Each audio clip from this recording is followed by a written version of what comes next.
हरिओम आत्मीय भक्तजनों, सप्रेम जय श्री हरि। आज का प्रसंग है विचार क्रांति।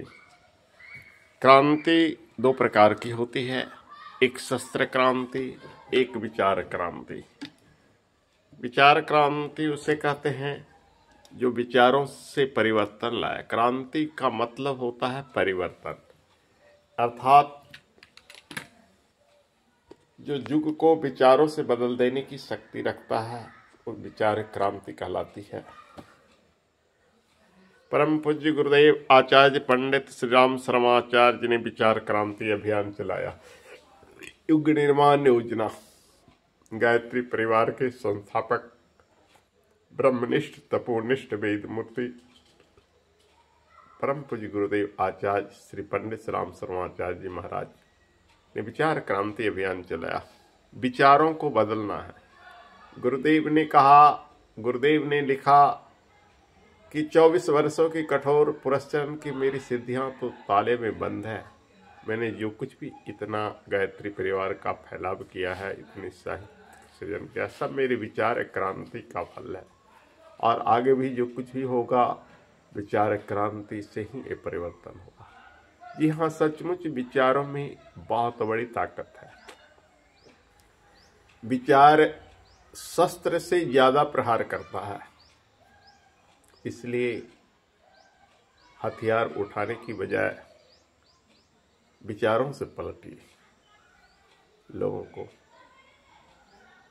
विचार क्रांति के विषय में किसी कवि ने लिखा है, यह करिश्मा विचारों की क्रांति ने किया है, केवल न व्यक्ति को युग को बदल दिया है। जब जब विचार क्रांति का संकल्प ले लिया है, यह करिश्मा विचारों की क्रांति ने किया है, केवल न व्यक्ति को युग को बदल दिया है। क्या थी आम्रपाली बदली विचार से ही, डाको महर्षि बनते देखे गए विचार से ही। आम्रपाली बेश्या थी, किंतु विचार बदल गया तो भगवान बुद्ध की शरणागत होकर परिव्राजिका हो गई।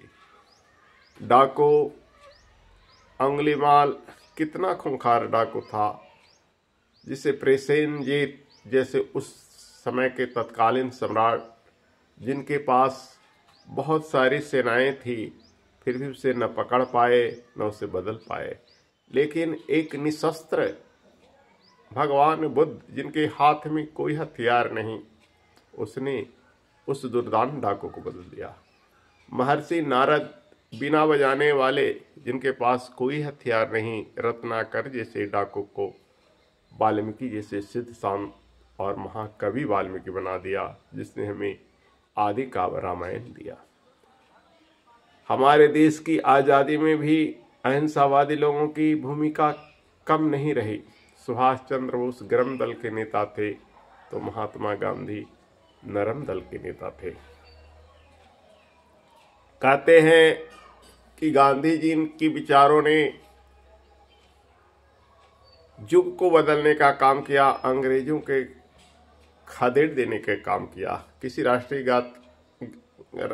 गीत में ऐसा किसी ने गाया है, दे दी हमें आजादी बिना खड़ग बिना ढाल। साबरमती के संत तूने कर दिया कमाल, दे दी हमें आजादी बिना खड़ग बिना ढाल। हालांकि देश के लिए खड़ग भी जरूर चलाया गया, हथियार भी चलाए गए, लेकिन अंग्रेजों के भगाने में सबसे बड़ा असहयोग आंदोलन का गांधीवादी विचारधाराओं का काम रहा। ये शस्त्र की क्रांति एक ऐसी क्रांति होती है जिसमें बदले की भाव कभी नहीं जाती है। दिल में किसी से लड़ाई करो तो तुम अगर बंदूक चलाओगे तो भी राइफल चलाएगा, तुम जिस मिसाइल को चलाओगे उससे कड़ा मिसाइल का जवाब देगा, तुम्हारे परमाणु हथियार से ज्यादा उसके परमाणु हथियार होंगे, लेकिन विचारों के आगे सब कोई झुक जाते हैं। इसलिए विचार में वो बल है, विचारों में वो ताकत है जो महारथी को भी झुका देता है। आखिर प्राचीन काल में बड़े बड़े सिद्ध संतों ऋषियों से चक्रवर्ती सम्राट भी डरते थे। चतुरंगनी सेना वाले चतुरंगिनी सेना कहते हैं, जिसमें अश्वदल, गजदल, पैदल हो। जैसे आज भी 3 तरह की सेना है, थल सेना, जल सेना और वायु सेना। वैसे ही राजाओं महाराजाओं के पास चतुरंगिनी सेना हुआ करती थी। वो भी एक निहत्थे ऋषि से डरते थे, क्योंकि ऋषियों के विचारों में वो ताकत थी। सिर्फ श्राप ही नहीं, उनके विचारों में भी ताकत थी कि उनके साथ अगर कोई राजा उदंड करता तो सारी प्रजा विद्रोह कर देती। क्योंकि जो घर त्याग देते हैं, जो परिवार त्याग देते हैं, वो अपने घर परिवार तक सीमित नहीं होते हैं, वो पूरे राष्ट्र की संपत्ति हो जाते हैं। साधु संत महात्मा का जीवन यापन राष्ट्र से चलता था, क्योंकि वो अपनी तपस्या राष्ट्र के लिए किया करते थे, राष्ट्र और समाज के होते थे। इस कारण से उनकी जीवन राष्ट्र की जीवन थी। चाणक्य ने जो कुछ भी लिखा अपने लिए नहीं लिखा, राष्ट्र के लिए किया। मगध को नया राजा चंद्रगुप्त दिया, आपने क्या किया? चंद्रगुप्त को राजा बनाने में चाणक्य का हाथ है, चाणक्य के विचारों का हाथ है। तो क्रांति शस्त्र से नहीं होती है, क्रांति विचार से होती है। एक बार अंबेडकर को बुलाकर सुभाष चंद्र बोस ने कहा कि तुम्हारा विचार मेरा विचार मिलता जुलता है, देश के लिए तुम भी लड़ रहे हो, मैं भी लड़ रहा हूं। अंबेडकर ने क्या कहा? डॉक्टर भीमराव अंबेडकर जानते हो, सुभाष जी आप तो लड़ रहे हैं, लेकिन आप हथियारों के बदौलत, लेकिन मैं बिना हथियार से लड़ता हूं। क्योंकि भीमराव अंबेडकर पर गांधी जी का छाप था, और वो हिंदू धर्म से कुछ क्षुब्ध भी हुए तो ईसाई को नहीं अपनाए, बुद्ध को अपनाए।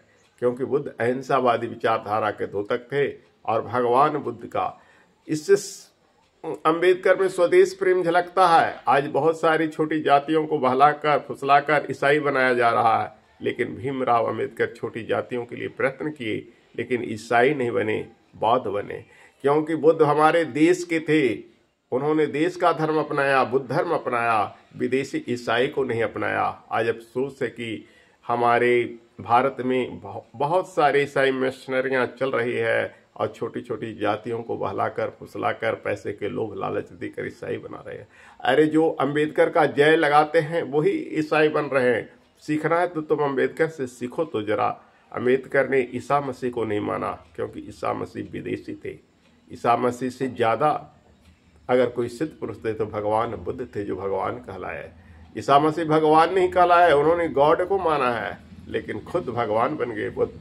अंबेडकर ने एहसास किया और बुद्ध को अपनाया। तो कहने का तात्पर्य है कि हर क्षेत्र में विचारों की क्रांति ही सबसे सक्सेस होती है, सफल पूर्वक होते हैं। इसलिए विचार से विचार को बदलो, हथियार मत उठाओ। हरि ओम तत्सत।